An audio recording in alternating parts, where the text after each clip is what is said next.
Մի այսպիսի արտահայտություն կա, օգտագործում են հիմնականում ուռապատրիոտները, հիմա ընդդիմադիրները։ Այդ արտահայտությունը անում են, որպեսզի պանիկա սփռեն, տագնապ, ինչի համար։ Տագնապած հասարակությունը ավելի հեշտ է կառավարվում եւ ավելի հեշտ է ենթարկվում մանիպուլյացիաների։ Ժամանակ չկա, վաղը թուրքը կգա։ Ժամանակ չկա, վաղը թուրքը կմտնի։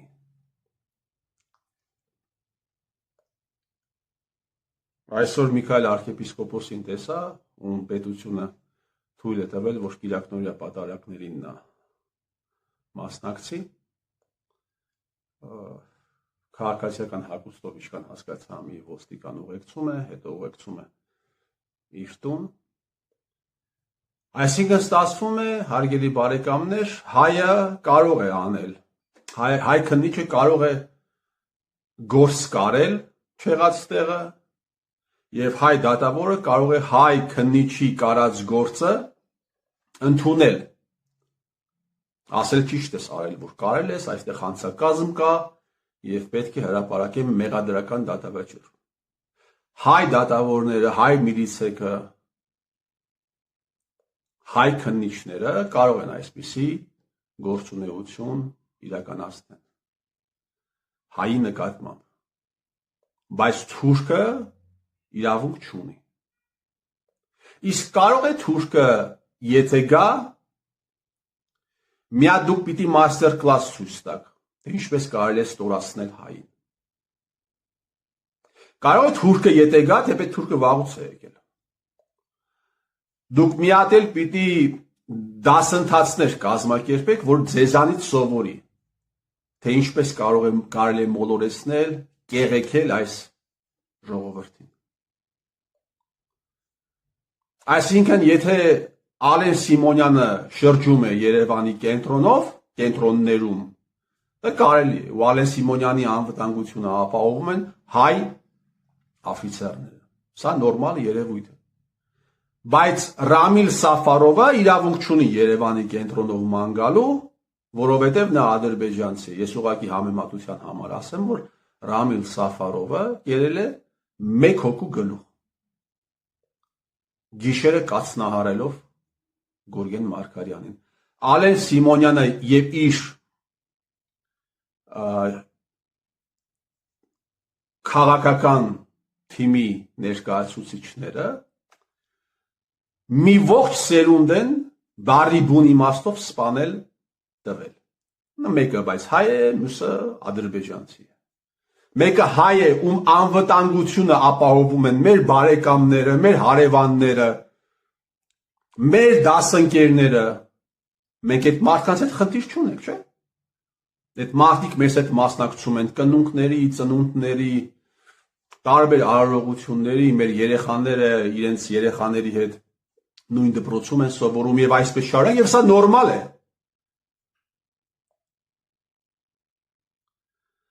Ուսա կոչվում է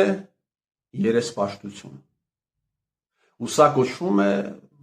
փորձել մոլորեցնել, տագնապ տարածել, ինչի համար ավելի հեշտ մոլորեցնելու,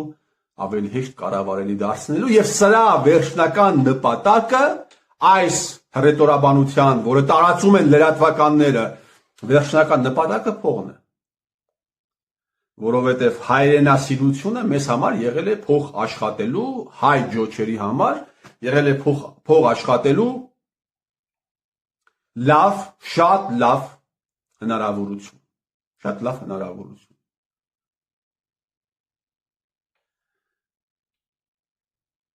Կան մարդիկ, ովքեր իրենց ամեն երկրորդ բառը թուրք-ադրբեջանցի, 5 տարի է կա կոնկրետ մեղադրանք, որ Հայաստանի Հանրապետության արտաքին գործոս նախարարը հավաքագրված եղել թուրքական հատուկ ծառայությունների կողմից։ Ոչ մի գործ չի հարուցվել զրպարտության համար, ոչ մի գործ։ Որևէ մեկը չի հարցնում զրպարտության համար գործը ուր է։ Ոչ միայն գործը չի հարուցվել, այլ նաև այն մարդը, ով մեղադրում էր Արարատ Միրզոյանին, այդ մարդու եղբորը բերեցին, նստեցրեցին Արարատ Միրզոյանի կողքը որպես արդարադատության նախարար։ Եթե չկա զրպարտության հետ կապված հարուցված գործ, միգուցե ճիշտ է։ Ու որևէ մեկը այդ դեպքում նաև չի հարցնում, թե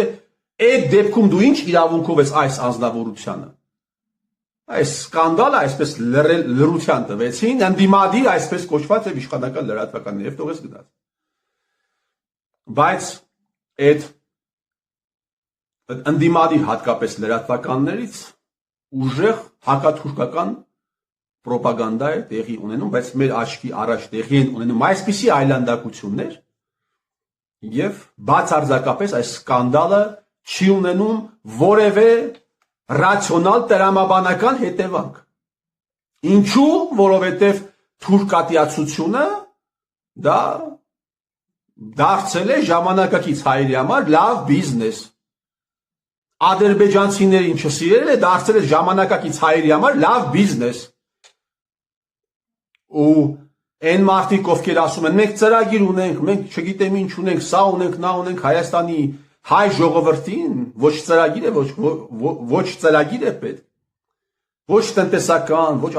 մեզ առաջին հերթին պետք է, դա հետո մեզ առաջին պետք են մոտեցումներ,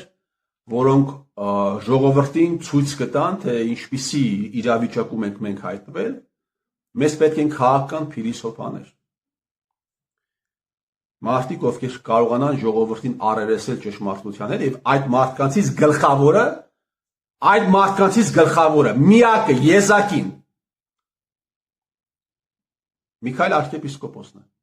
ով հայ դատավորի ձեռքով այսօր գտնվում է այսպիսի սահմանափակումների մեջ։ Հայ դատավորի, դա թուրքը չի արել։ Միգուցե դա արվել է արտաքին պատվերով։ Ես այստեղ մեր չգիտեմ Նիկոլ Փաշինյանը հաճախակի է գնում Վատիկան, ինչ որ բարձր պարգևների է արժանանում Վատիկանից, չգիտես ինչի համար։ Մեկը պիտի հարցնի վերջը, դու մերօրյա Թոմա Ակվինացին ես, Ֆրանցիսկ Ասիզեցին ես, ինչ ես արել դու քրիստոնյա աշխարհի համար, որ այդպիսի պարգևների ես արժանանում։ Դու Սերժ Սարգսյանը, Արմեն Սարգսյանը, Միքայել Մինասյանը, ինչ ես արել դուք ինչ եք արել։ Հատկապես Սերժ Սարգսյանը, հա, ու Միքայել Մինասյանի ընկերները հիմա կարող են ասել, որ Նարեկացու Արցանի տեղադրումը դա մեծամասամբ Մինասյանի վաստակն է, լավ։ Բա մնացածը ինչ են արել։ Ինչ են մնացածը արել։ Եվ այսպիսի մարդուն դնել նման սահմանափակումների մեջ։ Հայի ձեռքով։ Ու հետո ասեն թուրքերն են արել։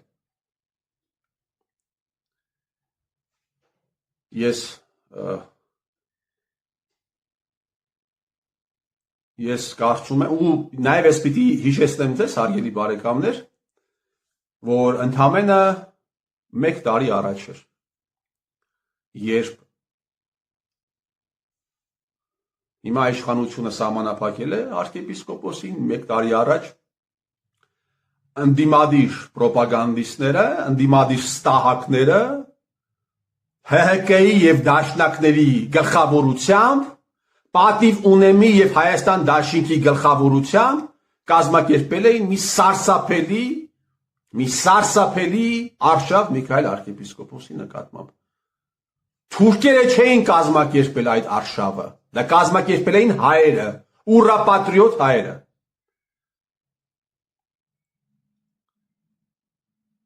Եվ եթե Նիկոլ Փաշինյանը սահմանափակել է տվել ֆիզիկական իր տեղաշարժը, այս մարդիկ ընդհանրապես ուզում էին, եղան նաև ստահակներ, ովքեր լրատվականներից պահանջում էին, որպեսզի Միքայել arczepiskoposը կարգալույծ լինի։ Դա ընդամենը 3 է եղել։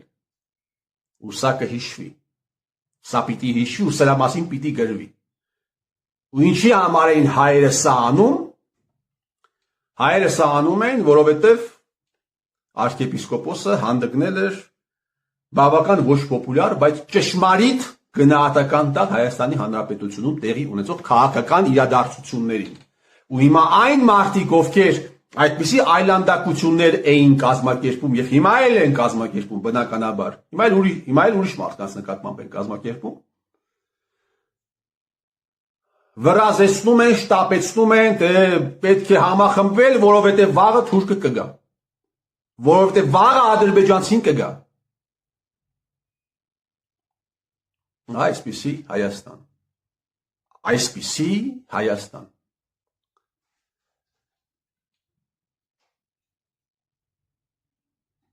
Եվ սա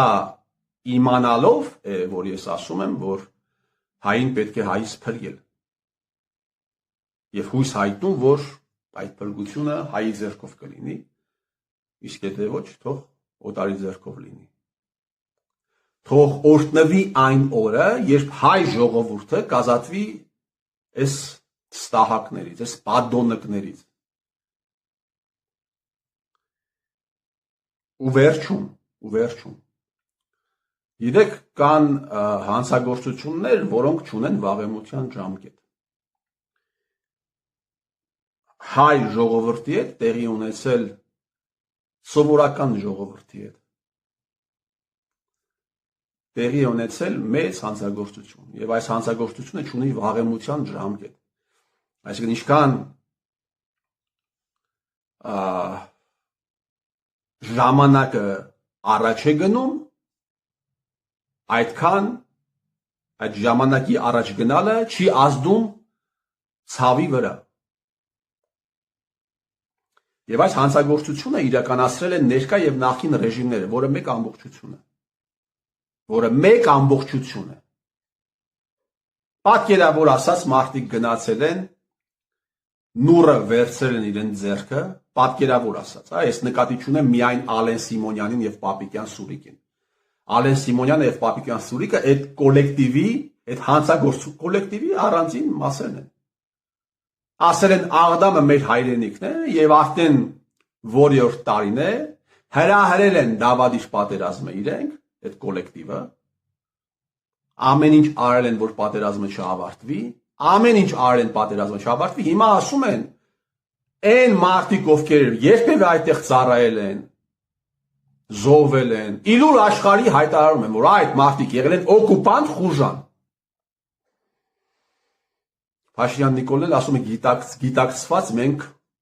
զոհողության են գնացել։ Ուրիշի երեխեքին գիտակցված տարել են զոհողության, ոչ իրենց երեխեքին։ Քոչարյանը Անդրանիկ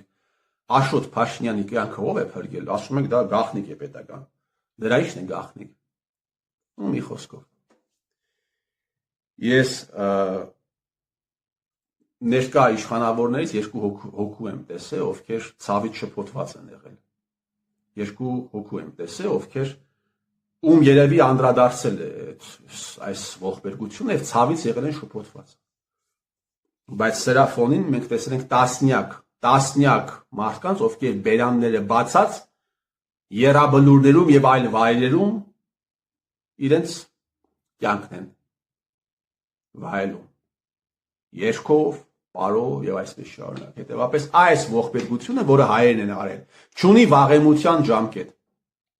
Սա հանցագործություն է, որը չունի վաղեմության ժամկետ, հարգելի բարեկամներ։ Այսինքն ինչքան տարիները անցնեն, այն կմնա նույն կերպ։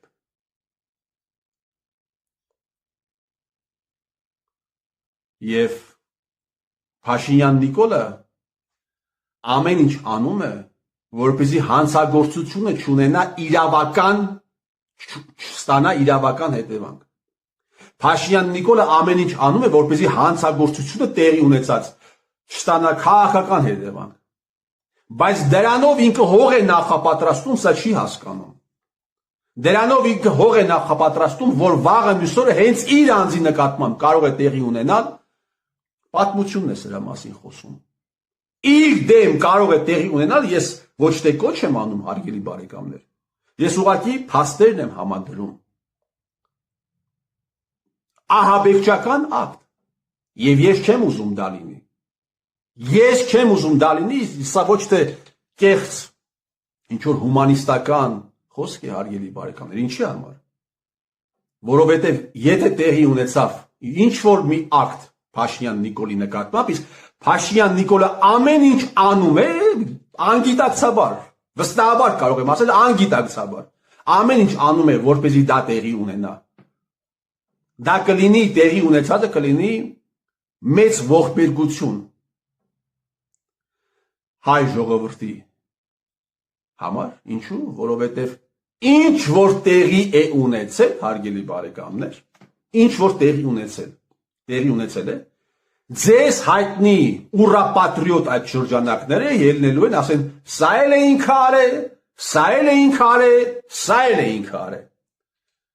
Եվ որպեսզի նման իրավիճակ չստեղծվի, հարգելի բարեկամներ, պետք է որ տեղի ունենա իրապես դատական գործընթաց, որպեսզի Փաշինյան Նիկոլը իր մասով պատասխանատվությունը կրի, մնացածները իրենց մասով պատասխանատվություն կրեն։ Հակառակ դեպքում այսպես գնում ենք եւ նաեւ քաղաքական պատասխանատվության համար, քաղաքական հետևանքներ չունենալու համար այստեղ հանցագործությունը չունի քաղաքական հետևանք, գոնե այստեղ իրենց մեծագույն պատասխանատվության բաժինը ունեն պարլամենտը դաշնակ մասնակների գլխավորությամբ։ Պարլամենտը հեկերը ադրբեջանցիներին վաճառողների եւ Հայաստանի Հանրապետության կառավարությունից կոմպենսացիոն ստացողների այդ խմբակների գլխավորությամբ։ Սա նմանվում է չդադարող մղձավանջի, բայց ես վստահ եմ, որ այն մի օր կավարտվի, դա Աստված հայի ձեռքով։